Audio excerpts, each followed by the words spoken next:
What's up, everybody? Welcome back to another video from the 10-7 MMA channel.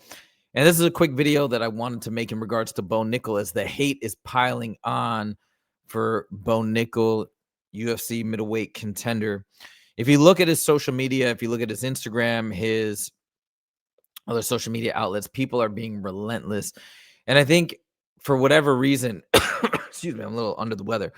People have really come to dislike Bo Nickal. He's got a lot of haters out there, and it is what it is. Comes with the territory, comes with the sport. Maybe because he's got so much confidence. Some people call it cocky.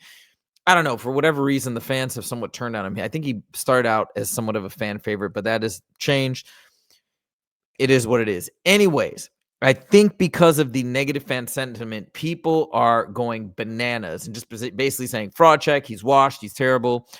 Even a lot of prominent YouTube channels have been saying that, yep, he's crap, he was never good, etc. I want to give a different perspective. Now, it's not just because I picked Bo Nickal at the last minute to beat RDR. I originally picked RDR on Friday. I switched my pick on Saturday because I just kept thinking about the champion mentality, all the accolades that he's gathered in wrestling, and how difficult that must have been. And not to say that all those skills necessarily translate immediately into mixed martial arts, but it's the mindset that translates.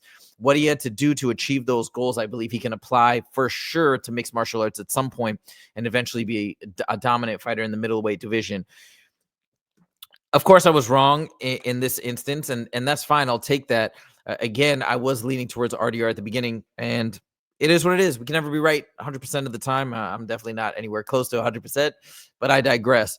So Bo Nickal got beaten by RDR. Now, first and foremost, I want to give RDR so much credit. He went in there and he did exactly what he said he was going to do. He went in for the grappling, for the takedown, multiple takedowns. Some of them failed, some of them successful. Eventually, when he got Bo on his back after a number of scrambles, he really was dominant in that position. And then in the second round, as he was trying to get some takedowns, he had some failed attempts, and then he switched it up to some amazing kickboxing, throwing knee after knee, a lot of body strikes. And I want to explain what I think happened here to say that I don't think this was a fraud check. I think Bo Nickal just lost. Sometimes people lose.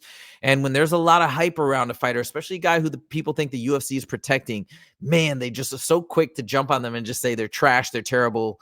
It is what it is. Remember, Bo Nickal has only been doing the sport for 4 years. So if you think about where he's at, he fought RDR ranked number 13. And people say, you might say, oh, he's only 13. Let's see what happens if they actually, I don't think they'll put him against Sean Strickland, but he called for him. Maybe they will. RDR might be incredible. This loss might age pretty well if he goes in there and he takes down someone like Sean Strickland or somebody else in the top 10. I think RDR is very good, very dynamic, as we can see in this fight. He went from grappling to striking, and I think the combination of the two really did the trick to Bo Nickal. But let's talk about what I think happened to Bo Nickal, and maybe might explain some of what we saw. And remember, multiple things, dude. He's still growing and learning in the sport. I mentioned in my video on Saturday that I think his striking is going to improve exponentially as we continue down the line, because striking is actually something that is easier to improve in a shorter period of time. My MMA coach has told me this from the get-go. It's the wrestling and the grappling that is typically much harder to build in a short period of time. But he's grown up wrestling. He's got that skill set pretty much in there. Obviously, the jiu-jitsu working from his back can get some improvement. But anyways, I think the striking will eventually blossom and be quite lethal. But at this point, it didn't seem to be there. So what really happened? If you look back at round one, and this is, I think, a telling picture. If you look back at round one, they went back and forth. Bo Nickal was looking decent. But what happened was he went for that guillotine. He went for the ghillie. He jumped it, and obviously that got him on bottom position. And once he was on bottom, we can obviously see some deficiencies there. He was not able to explode up and get out of that or reverse that position. He eventually got back to his feet. But what I think happened in that grappling exchange when he was on the ground, I think he exhausted himself. I think that being on his back is still something that he's getting accustomed to, number one. Number two, people are forgetting about the weight cut. Not that I'm, again, don't want to take credit away from RDR, but we have to call a spade a spade. We have to admit what is true, and he had a massive weight cut. I know RDR did as well, but I think the combination of him being in an unfamiliar territory or less familiar territory, on top of that extreme weight cut, depleted his gas tank. And as I know people aren't going to like me saying this just because people hate Bo Nickal so much, but it's true. And I think that's what we saw. He was exhausted. Look at the rewatch the fight. I just rewatched it. Look at the end of round 1. He is exhausted at the end of that round. He comes back in, I think, already exhausted, and that's why he looked labored when he was throwing his strikes.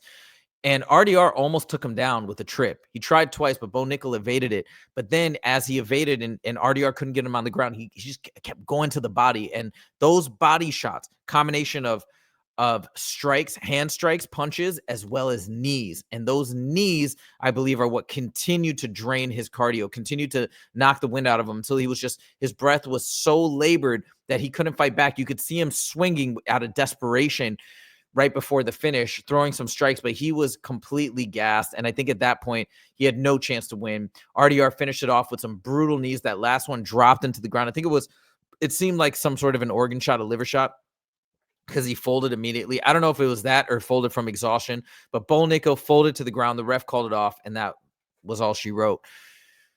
What Bo Nickal later went on his Twitter and massive look, grateful for the highs and lows. I'll be back. I think you have to respect what he's saying. And then look at American Top Team, what they said, less than 4 years in the sport, less than 4 years in the sport. And he's fighting a number 13 guy who's arguably already top 10, already on the biggest stage. Setbacks are part of the journey. Learn, grow, and come back stronger. Bo Nickal, no Bickle. Bo Nickal will be back. To write this guy off at this point, I think is ludicrous. To say fraud check, I think, is just way too much. Nobody's saying this about other people who lost on the card. Nobody is saying, well, maybe some people are, but I don't think anybody's saying, oh, Davidson Figueroa, oh my God, I'm mispronouncing his name. Davison Figueiredo. Nobody's saying fraud check there. He fought. I mean, he didn't do great, but it's not a fraud check. He lost. It is what it is. Obviously, he's been a champion, so maybe it's a different story. But it's not as though Bo Nickal looked totally confused and completely outclassed. I think he got winded, and when people get tired, there's not much you can do. People have said over and over, being exhausted in there is the worst thing in the world. It's the scariest thing in the world because you're literally powerless, and I think that's what happened to Bo Nickal. Does he have deficiencies? Yes. Do I think he will overcome them and can overcome them if he wants to? Absolutely. Again, look at the mindset. Khabib always used to say that the mind is the most powerful weapon in the octagon, in the cage.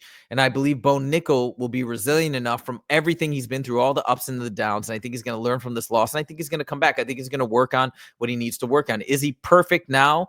You know, people were saying not too long ago that Bo Nickal could beat Khamzat Chimaev. I thought that was crazy from the get-go. Obviously, he's not anywhere near there.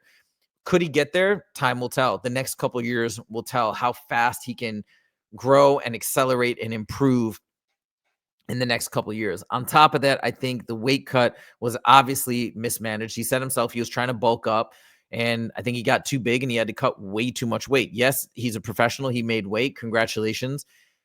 But I think you have to factor that into why he was so winded. Anyways, those are my thoughts. I don't think it's fair to say this is a fraud check. I think that he is a work in progress, and because of the mindset, he's going to come back better than ever at some point, whether it's the next fight or the fight thereafter. He's going to come back with improved jiu-jitsu, way improved striking, and we're going to see him do some great things. Will he 100% be champion? I don't know.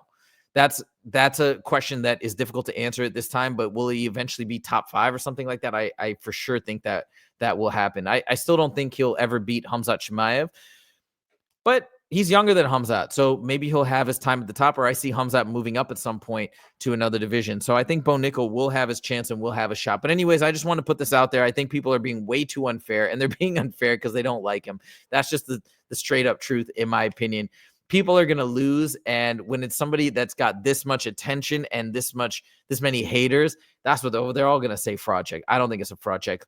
So we shall see as he continues down this path. I'm going to talk about this with Justin tomorrow on our show, and we'll see what he has to say. Professional fighter, and trainer at Extreme Couture. I'm sure he'll have great insights, and he's got a wrestling background, so I know he's a fan of Bo Nickal. We'll see what he says. Anyways, let me know what you guys think in the comments. Do you guys think I'm right? Do you guys think I'm totally wrong? Is this a fraud check? Let me know. And if you do like what you see, make sure to click that like button and make sure to click subscribe if you want to see more from the 10-7 MMA channel. Thank you so much for joining. We'll see you in the next video. Take it easy.